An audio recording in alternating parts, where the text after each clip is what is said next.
Ela é uma supervisora na igreja. Ela resiste e não aceita quando um líder vem supervisionar e orientar o trabalho. O líder revela problemas no trabalho dela. Ela guarda ressentimentos e quer se vingar. As palavras de Deus são reveladoras, ela ora e autorreflete. Como é que ela aprende sobre si mesma? Que senda de prática ela encontra?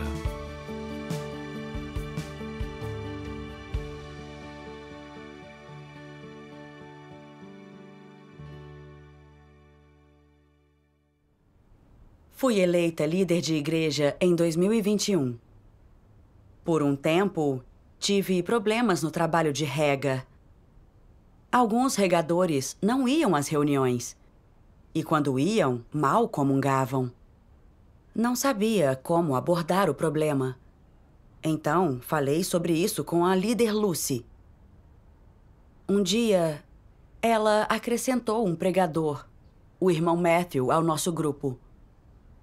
Eu sabia que ele entendia a verdade melhor que eu e já tinha me ajudado antes.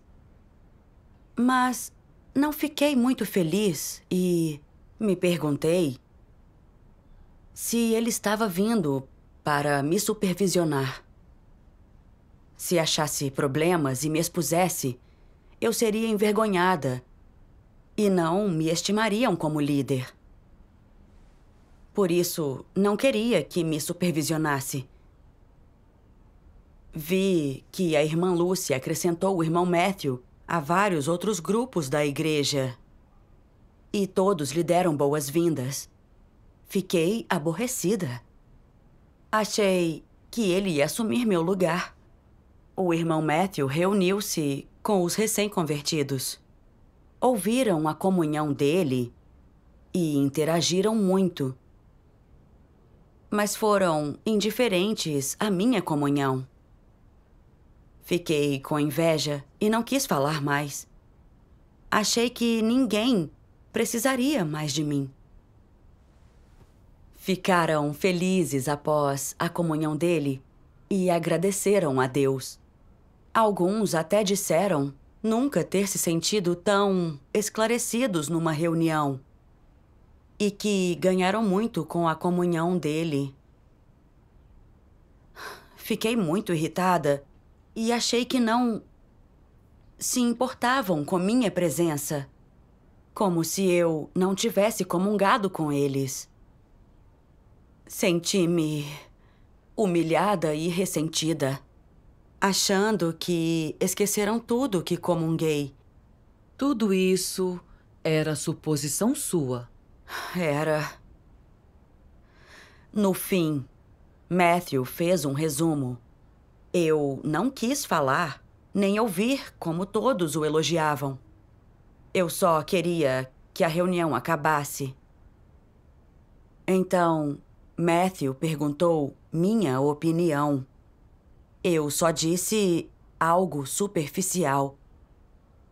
Então, Matthew falou dos problemas que descobrira.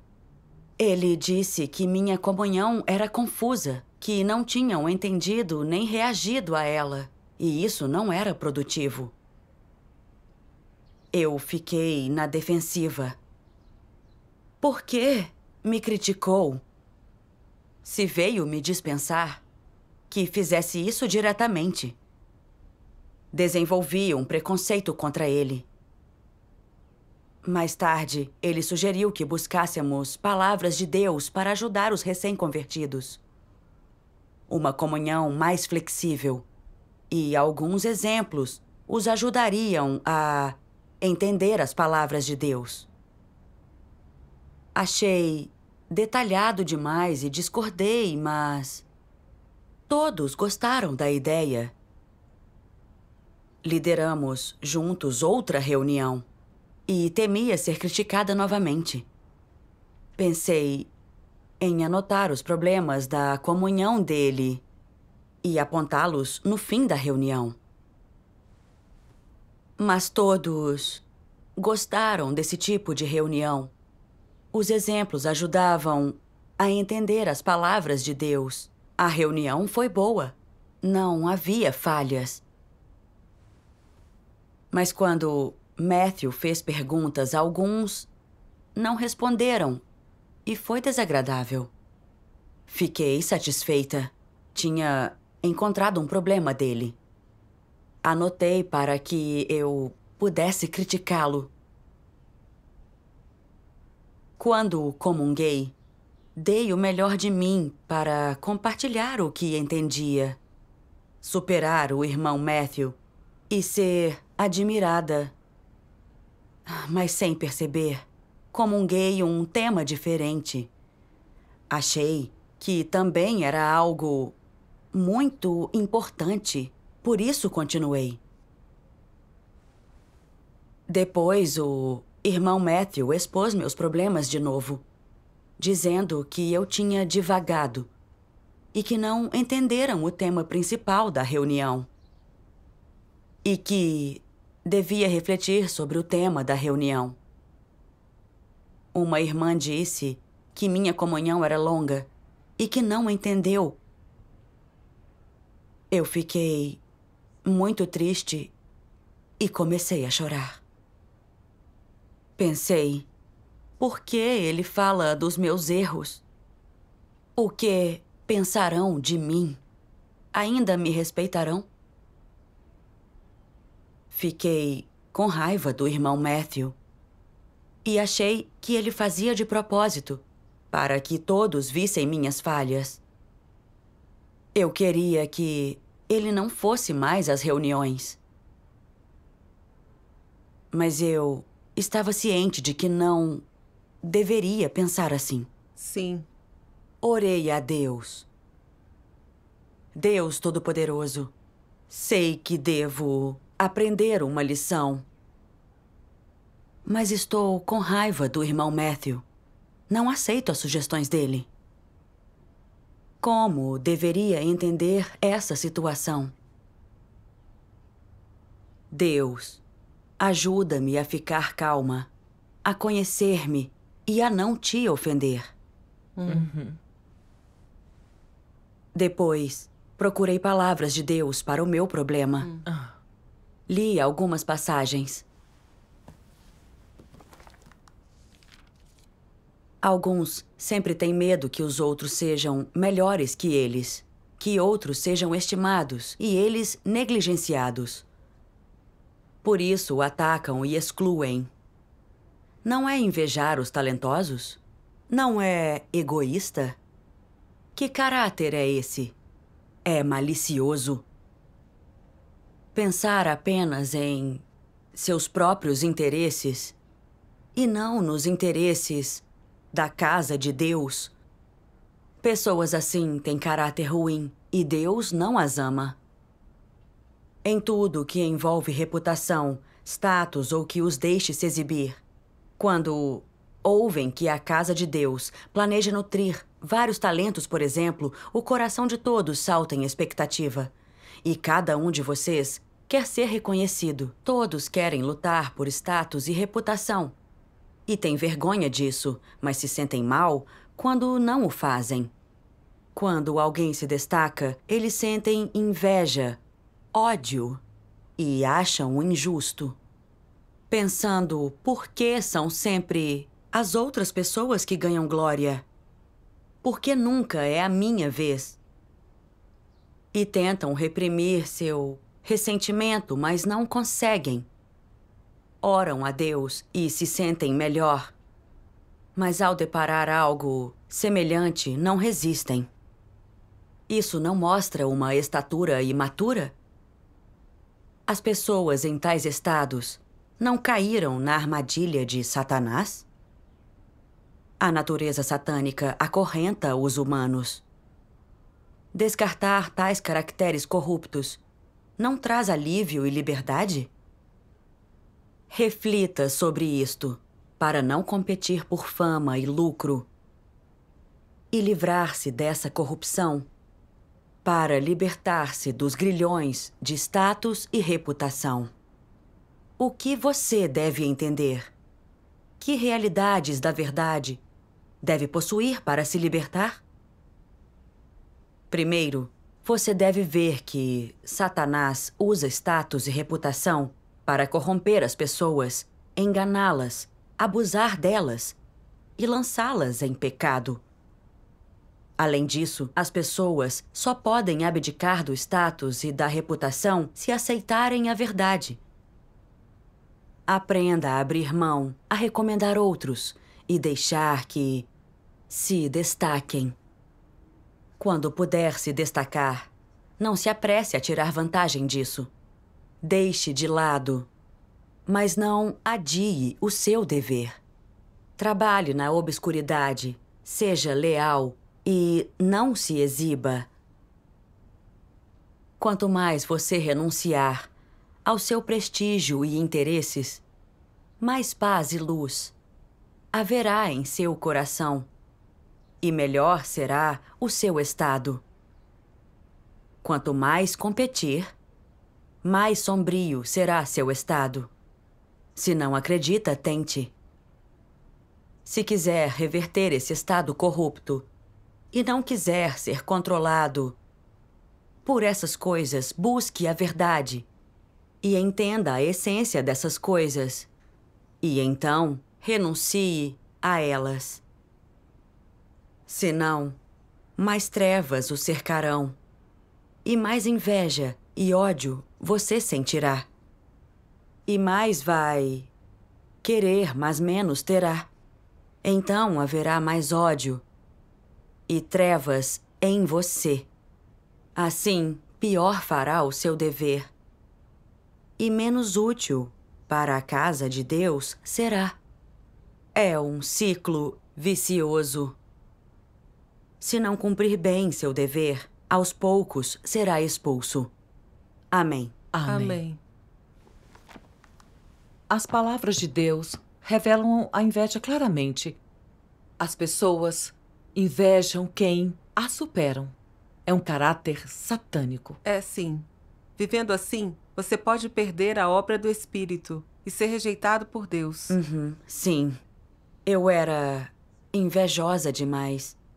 Quando via os outros sempre aprovando Matthew, quis competir.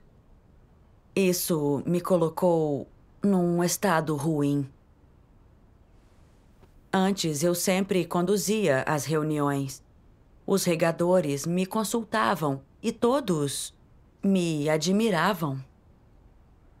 Pediam minha opinião sobre o que deviam comungar e ansiavam pela minha comunhão nas reuniões.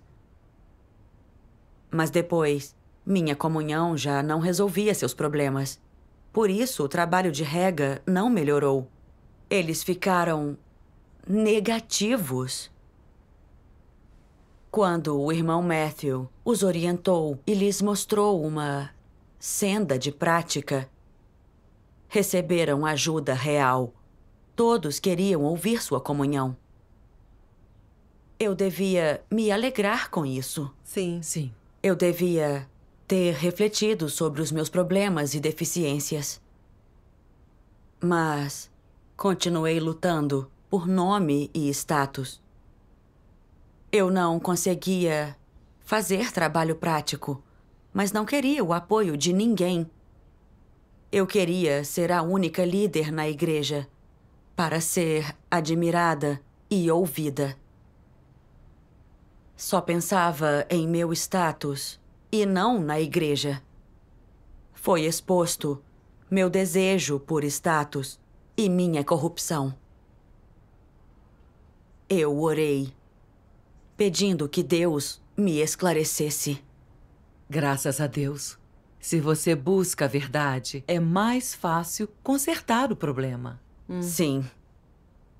3 meses depois, ocorreu algo semelhante. O irmão Matthew me perguntou sobre os novos membros da igreja. Irritei-me. Ele deveria conhecer a situação de cada igreja. Por que me perguntava? E, ao fazê-lo na frente dos outros, não estava me humilhando para eu admitir não fazer bem o trabalho? Dei uma resposta rápida. sem dar detalhes. E perguntei a ele como lidar com as dificuldades, mas eu me arrependi. Estava tentando prejudicá-lo, e isso era vergonhoso. Eu me perguntei por que não conseguia me controlar quando ele me expunha, mas me ressentia dele. E até queria expô-lo na frente de todo mundo para me vingar. Eu sabia que estava num estado perigoso, mas não sabia por que estava tão furiosa com ele. Uma noite, li um artigo testemunhal chamado Exposta pelo que Sou. As palavras de Deus citadas me esclareceram.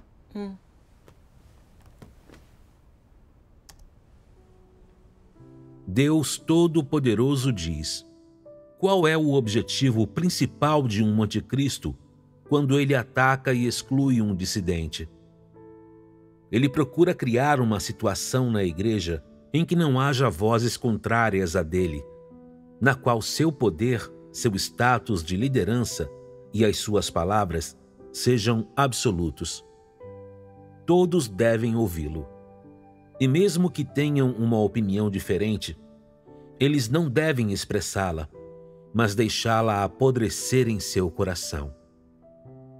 Qualquer pessoa que ousa discordar abertamente dele se torna inimigo do anticristo, e ele pensará em todos os jeitos de dificultar as coisas para ela e não consegue esperar para fazê-la desaparecer. Essa é uma das maneiras em que os anticristos atacam e excluem um dissidente a fim de fortalecer seu status e proteger seu poder. Eles pensam: tudo bem que você tenha opiniões diferentes, mas você não deve sair por aí falando sobre elas como lhe agradar. Muito menos deve comprometer meu poder e meu status. Se tiver algo a dizer, pode me dizer em privado. Se você o disser na frente de todos e me fizer perder reputação, você estará pedindo para ser repreendido e terei que cuidar de você. Que tipo de caráter é esse? Os anticristos não permitem que os outros falem livremente. Se esses têm uma opinião, seja sobre o anticristo ou qualquer outra coisa, eles devem guardá-la para si. Devem considerar a reputação do anticristo. Caso contrário, o anticristo os marcará como inimigos e os atacará e excluirá. Que tipo de natureza é essa? É a natureza de um anticristo. E por que eles fazem isso? Eles não permitem que a igreja tenha qualquer voz alternativa. Não permitem quaisquer dissidentes na igreja. Não permitem que os escolhidos de Deus comunguem abertamente a verdade e identifiquem pessoas. O que mais temem é ser expostos e identificados pelas pessoas. Estão constantemente tentando consolidar seu poder e o status que têm no coração das pessoas, e acreditam que jamais devam ser abalados. Eles jamais poderiam tolerar qualquer coisa que ameace ou afete seu orgulho, reputação, status e valor enquanto líderes. Essa não é uma manifestação da natureza cruel dos anticristos? Não satisfeitos com o poder que já possuem, eles o consolidam e asseguram e procuram dominação eterna. Não só querem controlar o comportamento dos outros, mas também o coração deles. O modus operandi dos anticristos serve exclusivamente para proteger seu status e poder. É totalmente o resultado de seu desejo de se agarrar ao poder. Amém. Meu estado era exatamente o exposto. Quando Matthew revelou minhas falhas, eu quis me vingar. Esse é o comportamento dos anticristos. São sim. Eu tinha admitido que amava status e era arrogante, mas não tinha autoconhecimento. Eu achava que ser líder de igreja significava que tinha calibre, que eu fazia bem o trabalho da igreja e não seria dispensada. Vendo Matthew se juntar a vários grupos, senti-me ameaçada como se um rival viesse me substituir. Eu o odiava e rejeitava. Não me importava com o que os irmãos e a igreja precisavam. Só pensava em garantir minha posição. Esse caráter era maligno. Ele apontou meus problemas, não aceitei e me opus. Até quis me vingar dele. Senti-me humilhada quando apontou meus erros e me enfureci com ele, querendo me livrar dele. Porém, ele estava praticando a verdade. Havia lapsos no meu trabalho e princípios que não entendia. Ele estava tentando me ajudar. Sim. Mas em vez de acolhê-lo, procurei os problemas dele para criticá-lo na frente de todos. Não lhe dei detalhes do meu trabalho e fiz perguntas para prejudicá-lo. Antes, eu achava que era só inveja, mas a leitura mostrou que eu revelava um caráter de anticristo. Eu quis atacá-lo para proteger meu nome e status. Eu teria feito pior se tivesse tido a chance. Quando vi meu caráter de anticristo, fiquei chocada e assustada. Eu sabia que se continuasse, Deus me excluiria, pois Deus não salva anticristos. Arrependida, orei. Deus, não agi bem como líder. Lutei por meu nome e status. E até cometi o mal. Eu assumi o papel de Satanás.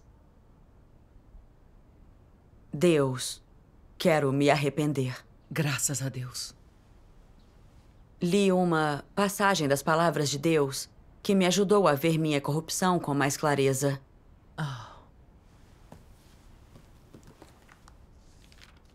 O apreço que os anticristos têm por seu status vai além do normal. E vem de seu caráter e essência. Não é um interesse temporário, nem o efeito transitório de seu ambiente.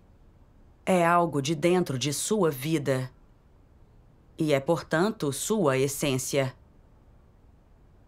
Em tudo que um anticristo faz, sua primeira preocupação é seu status. Nada mais. Para um anticristo, status e prestígio são sua vida e seu objetivo vitalício. Em tudo que faz, sua primeira consideração é: o que acontecerá com meu status e com meu prestígio?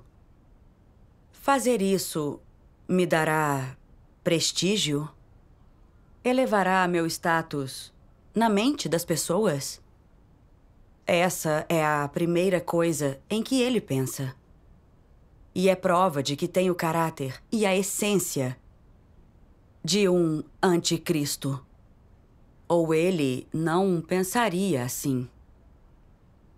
Assim, para um anticristo, status e prestígio não são uma exigência adicional, muito menos algo do qual abra mão.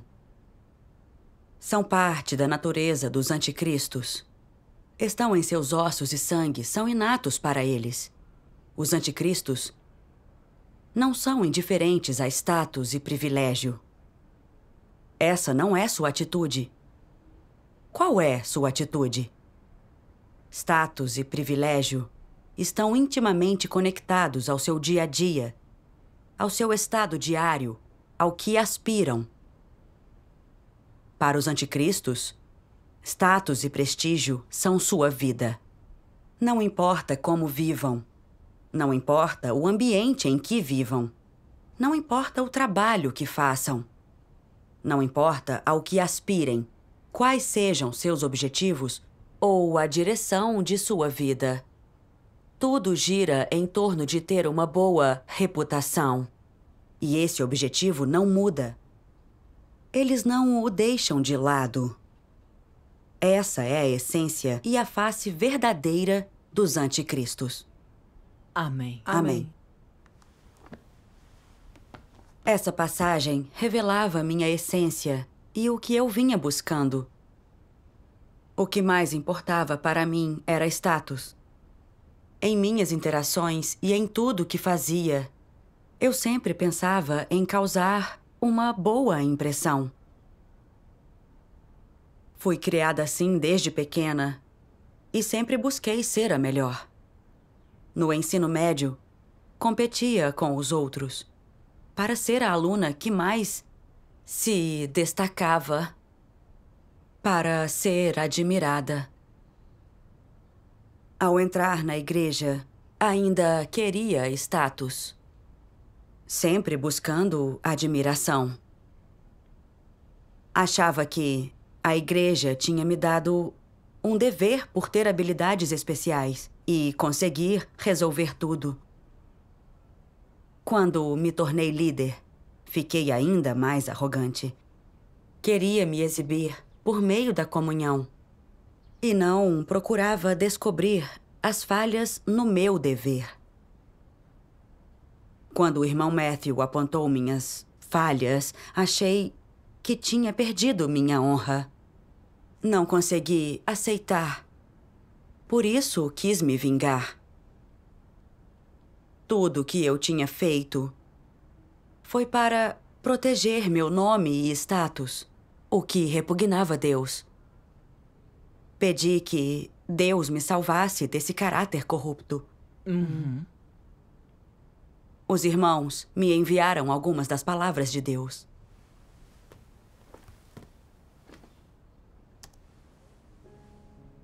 Deus Todo-Poderoso diz: a arrogância é a raiz do caráter corrupto do homem. Quanto mais arrogantes, mais irracionais as pessoas são. E quanto mais irracionais, mais sujeitas as pessoas ficam a resistir a Deus. Quanto esse problema é sério. As pessoas com caráter arrogante não só consideram todas as outras inferiores a elas, como também, o pior de tudo, são até condescendentes para com Deus, e elas não têm temor de Deus dentro do coração. Embora as pessoas pareçam acreditar em Deus e segui-lo, elas não o tratam como Deus de modo algum. Sempre sentem que possuem a verdade e pensam que elas são tudo no mundo. Essa é a essência e a raiz do caráter arrogante, e ele vem de Satanás. Portanto, o problema da arrogância precisa ser resolvido. Sentir que um é melhor que os outros, esse é um caso trivial. A questão crítica é que o caráter arrogante de uma pessoa a impede de se submeter a Deus, seu governo e seus arranjos. Tal pessoa se sente sempre inclinada a competir com Deus pelo poder sobre os outros. Esse tipo de pessoa não reverencia a Deus nem um pouco, sem falar de amar a Deus ou submeter-se a Ele. Que ninguém se considere perfeito ou distinto e nobre ou distinto dos outros. Tudo isso é causado pelo caráter arrogante e pela ignorância do homem. Sempre considerar-se distinto, isso é causado por um caráter arrogante. Nunca ser capaz de aceitar seus defeitos e nunca ser capaz de enfrentar seus erros e falhas. Isso é causado por um caráter arrogante. Nunca permitir que outros sejam superiores a você ou que sejam melhores do que você. Isso é causado por um caráter arrogante. Nunca permitir que os outros sejam superiores ou mais fortes do que você. Isso é causado por um caráter arrogante. Nunca permitir que os outros tenham pensamentos, sugestões e pontos de vista melhores do que você. E quando eles têm, tornar-se negativo, não desejar falar, sentir-se angustiado e desanimado e ficar chateado. Tudo isso é causado por um caráter arrogante. Um caráter arrogante pode fazer você proteger a sua reputação, incapaz de aceitar a orientação dos outros, incapaz de enfrentar os próprios defeitos e incapaz de aceitar as próprias falhas e erros. Mais do que isso, quando alguém é melhor do que você, isso pode causar ódio e ciúme em seu coração. E você pode se sentir constrangido, a ponto de não desejar cumprir seu dever e se tornar um desleixado na execução. Um caráter arrogante pode fazer com que esses comportamentos e práticas surjam em você. Se vocês forem capazes, aos poucos, de se aprofundar em todos esses detalhes, alcançar avanços neles e ganhar entendimento deles, e se vocês forem capazes de gradativamente abandonar esses pensamentos e abandonar essas noções e pontos de vista equivocados, e até mesmo comportamentos equivocados, e não forem limitados por eles, e se no cumprimento de seu dever vocês forem capazes de encontrar o local certo para vocês e agirem de acordo com princípios e cumprirem o dever que vocês podem e deveriam executar, então, com o tempo, vocês serão capazes de desempenhar melhor suas tarefas. Isso é entrada na realidade da verdade. Se você puder entrar na realidade da verdade, parecerá aos outros que você tem uma semelhança humana, e as pessoas dirão: essa pessoa se conduz de acordo com sua estação, e ela está cumprindo o seu dever de maneira fundamentada. Ela não confia na naturalidade, em cabeça quente ou em seu caráter satânico e corrupto para cumprir seu dever. Ela age com restrição. Tem um coração que reverencia a Deus. Tem amor pela verdade. E seu comportamento e expressões revelam que ela abandonou a própria carne e suas preferências. Como é maravilhoso se comportar assim! Nas ocasiões em que outras pessoas mencionam suas deficiências, você não somente é capaz de aceitá-las, mas também é otimista e enfrenta suas deficiências e falhas com equilíbrio. Seu estado de espírito é bastante normal, livre de extremos, livre do sangue quente. Não é isso que é ter uma semelhança humana? Somente tais pessoas têm bom senso. Amém. A leitura expôs a causa do problema. Nossa corrupção vem de uma natureza arrogante. Sim. Por isso, não aceitava as sugestões do irmão Matthew. Era arrogante e não via meus erros. Suas sugestões eram boas, mas não as aceitava. Eu recusava a sua ajuda para proteger meu status. Não refletia sobre como cumprir bem meu dever.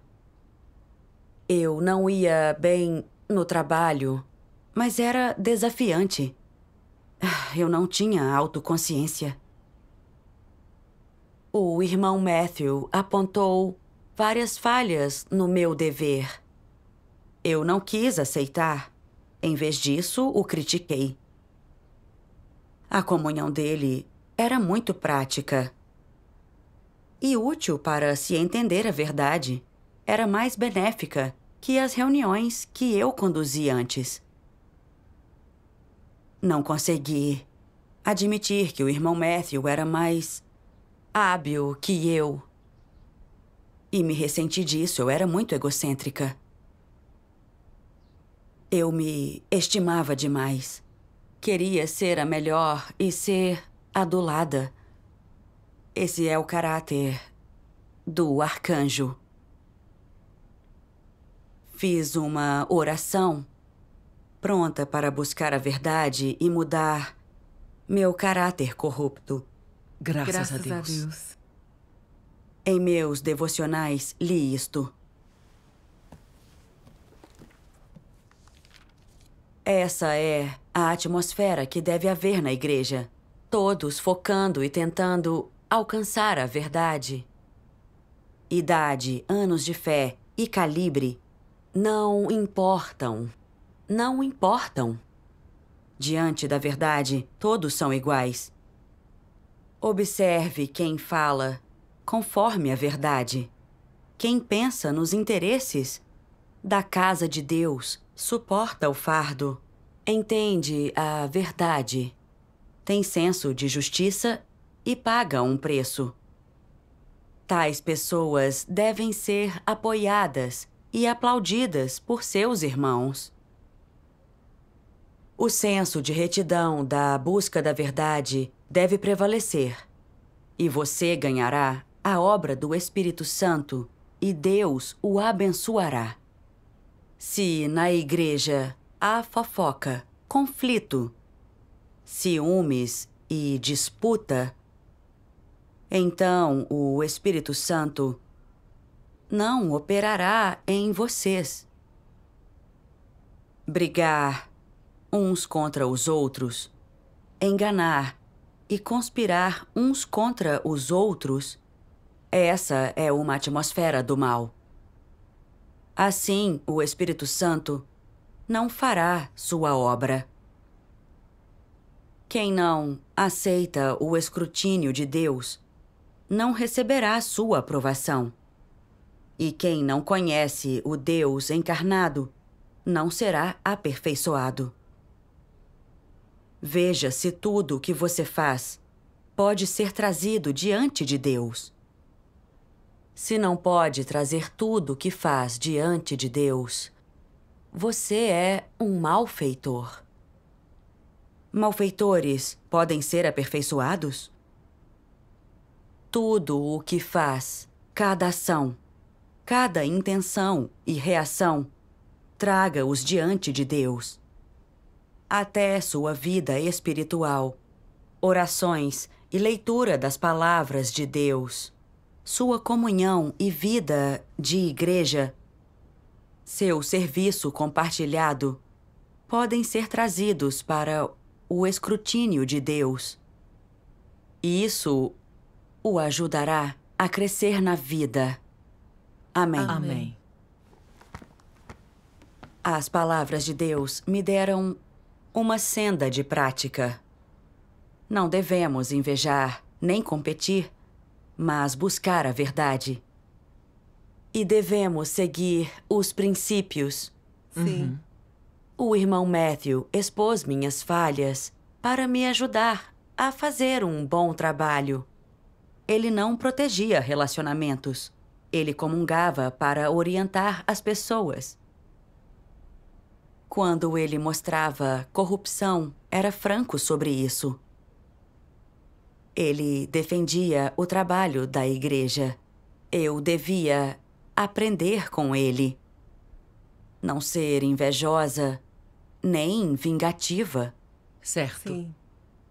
Vi também que ser criticada é a proteção e salvação de Deus, ajudando-me a corrigir meus erros.